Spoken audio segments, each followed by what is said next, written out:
வணக்கம் எவ்ரிவன். என் மனசு வந்து ரொம்ப டவுனாக இருக்குது. ஸோ ஐ தாட் நான் வந்து கொஞ்சம் ரெடி ஆகிட்டு என்னோட லைட்டை வந்து சமாதானப்படுத்தினேன் அப்படின்னா என் மனசு வந்து நல்லா இருக்கும்னு நினைக்கிறேன். ஸோ லாஸ்ட் 1 வீக்காக வந்து என்ன நடந்துச்சு அப்படின்றத வந்து I thought I share small ten tips. அதாவது ஸோ லாஸ்ட் வீக் ஃப்ரைடே வந்து நான் என்னோட கசினோட வளகாப்புக்கு போயிருந்தேன்.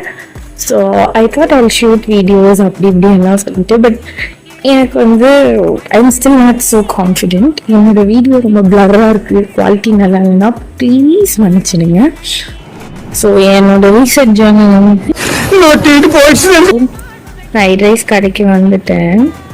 ஆக்சுவலி நூடுல்ஸ் தான் வாங்கலான்னு நினச்சேன், ஆனால் நூடுல்ஸ் இல்லை. லைஃப்பில் நம்ம நினைக்கிறது வந்து கரெக்டாக நடந்துருச்சு அப்படின்னா அது வந்து உலகத்தில் ஒரு 8வது அதிசயம். ஸோ நீங்கள் என்னெல்லாம் பண்ணுவீங்க? இப்போ சப்போஸ் சோகமாக இருக்கீங்க அப்படின்னா what you guys will do? சாப்பிடுவீங்களா, இல்லை வெளியில் போவீங்களா, உங்கள் ஃப்ரெண்ட்ஸ் கிட்ட பேசுவீங்களா? இதுதான் அந்த சோறு கவர். ஸோ இந்த மாதிரி வீடியோஸ் ரெக்கார்ட் பண்ணுறது கூட நல்லா தான் இருக்குது சோகமாக இருக்கிற டைமில். இங்கே பாருங்க, வெளிச்சம், எமோஜி நல்லா இருக்குது. So somethings to divert. I am learning.